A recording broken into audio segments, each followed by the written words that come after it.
কর্মক্ষেত্রে যুক্ত না হলে আসলে সব ধরনের প্রোগ্রামে অ্যাটেন্ড করাও হয় না, আবার অনেক পরিবেশ পরিস্থিতির সাথে কিন্তু খাপ খাওয়ানোও যায় না। তো নমস্কার সকালকে, কেমন আছেন সবাই? আজকে ছিল আমাদের প্রিন্সিপাল স্যার এবং ম্যাডামের রাজকন্যার জন্মদিন। ওর আজকে ১ বছর পূর্তি হলো। এর জন্যই হচ্ছে আমাদের টিচার থেকে শুরু করে সবাইকেই আর কি স্যার এবং ম্যাডাম ইনভাইট করেছিল যে ছোটোখাটোর মধ্যে একটা প্রোগ্রাম হবে। তার জন্যই আর কি আমরা একদম সেজেগুজে বের হয়ে গিয়েছিলাম। তো আমাদের যে গিফট প্যাকেজটা সেটা ছিল হচ্ছে আমাদের আরেক কলিগের কাছে, মানে আরেক মিসের কাছে ছিল। তো সেটাই হচ্ছে আমরা আবার আনার জন্য গিয়েছিলাম। তো আসার পরে হচ্ছে বাবুর সামনেই সব কিছু দিচ্ছিলাম। সে চকলেট পেয়ে অনেক খুশি, মানে পারলে চকলেট রেখে সে তার হাতের ব্যাগ ট্যাগ সব দিয়ে দিচ্ছিল আমাদেরকে। ছোটো মানুষ আসলে এরকমই হয়। তো গিফট টিফট সব কিছু বুঝে দেওয়ার পরে আমরা হচ্ছে বসে গেলাম খাওয়া দাওয়া করতে। ম্যাডাম বললেন আগে হচ্ছে আপনারা দুপুরের খাবার দাবারটা খেয়ে নেন, তারপরে হচ্ছে কেক কাটার প্রোগ্রামটা হবে আর কি। তো খাবারের আয়োজনে ছিল পোলাও, রোস্ট, তারপরে ছিল কোক, স্যালাড, এগুলোই ছিল। তো বাবু হচ্ছে ম্যাডাম এবং স্যারের কল ছাড়া কারো কাছেই যেতে চায় না। আমরা অনেক নেওয়ার জন্য আসলে চেষ্টা করছিলাম, সে জোর করেও আসে না। তো পরবর্তীতে আমরা খাওয়া দাওয়া শেষ করে সবাই হচ্ছে যেখানে প্রোগ্রামটা হবে সেখানে চলে গেলাম। তো সব মিসরা মিলেই হচ্ছে সেটা গোছানোর চেষ্টা করা হচ্ছিল, সাজাবে আর কি। এইদিকে সন্ধ্যা হয়ে যাচ্ছিল, আবার মানে এদিকে গোছানোও হচ্ছিল না। তো বাবুকে কিছুক্ষণ আমি আমার এখানে রাখলাম। তো স্যারকে দেখে সে আর থাকতেই চায় না। আসলে ছোট মানুষ, তার ওকে দেখে একটা জিনিস মনে হলো যে মেয়েরা যে বাবার বাধ্য হয় সেটা বোঝা গেল। মানে সে স্যারকে পেলে মানে আর কাউকে যায় না, মানে বাবাকে দেখলেই হয়েছে, আর সে কারো কোলেও যাবে না, কারো কাছেই তাকে রাখা যাবে না।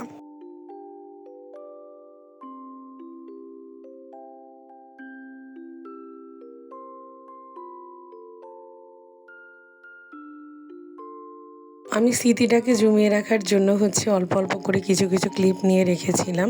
তো এখানে হচ্ছে সাজানো গোছানো চলছিল। সব টিচাররা মিলেই, মানে আমাদের সব ম্যাডামরা মিলেই গোছানো গাটি করছিল। পরে বড় মাইস আসলো, আসার পরে কেকটা হচ্ছে বের করলো। কেকটা হচ্ছে ছিল ওর নাম এবং হচ্ছে ওর মানে ছবি দিয়ে করা।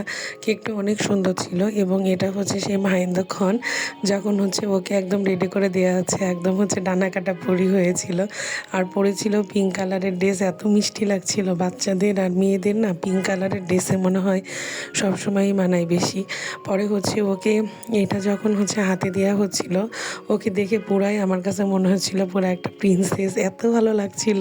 আর ও অনেক কিন্তু চঞ্চল, মানে দুষ্টুমি করতেছিল, অনেক কোলে থাকবে না। কেকটাকে দেখে সুমানে হচ্ছে কেকটা হাতে নিয়ে মানে নষ্ট করে ফেলবে, বাচ্চারা যেটা করে আর কি।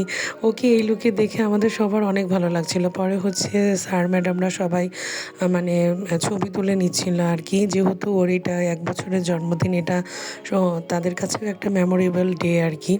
তো এর জন্যই ম্যাডাম স্যার হচ্ছে ওকে কোলে নিয়ে ছবি তুলে নিচ্ছিল। তো তারপরে সব কিছু গোছগাছ করে নেওয়ার পরে ম্যাডাম বললো তাহলে এখন হচ্ছে কেক কাটা যাক। তো এই যে হচ্ছে সে কিন্তু খুব খুশি এবং সে যেখানে ক্যামেরা ধরা হচ্ছে সে সব দিকে পোজ দিচ্ছে এবং ছবিগুলো খুব সুন্দরভাবে কিন্তু সে তুলছিল। এত ভালো লাগছিল দেখতে। আর এটাই হচ্ছে সেই মাহেন্দ্র খন, তার হচ্ছে জন্মদিনটা হচ্ছে সেলিব্রেট করা হয়ে গেল, তার কেক কাটা শেষ। সে কিন্তু কেক খেয়েছে এবং কেক খেতেও সে খুব পছন্দ হচ্ছিল এবং কেকটা সত্যি অনেক ভালো ছিল। কেকের টেস্টটাও অনেক ভালো ছিল। পরে স্যার এবং ম্যাডাম হচ্ছে ওকে খাইয়ে দিচ্ছিল। এখানে হচ্ছে স্যারের বাবাও ছিলেন, তো সেও খাইয়ে দিচ্ছিল। আর আমি হচ্ছে এখানে আমি সহ একটা ক্লিপ নিয়ে নিচ্ছিলাম, কারণ এইদিকে আসলে নিজে ভিডিও করতে গেলে নিজের আর আসলে ছবি বা কোনো কিছুই তোলা হয় না। আর আমার সাথে গিয়েছিল শ্রেয়া বুড়ি, ও খুব মজা করেছে।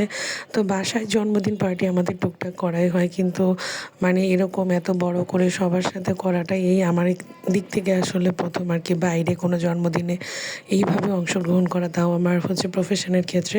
পরে কেকটা কাটা হয়ে যাওয়ার পরে আমি কেক খেতে খেতে বের হয়ে আসলাম। তো আজকের দিনটা অনেক ভালো কেটেছে সবার সাথে।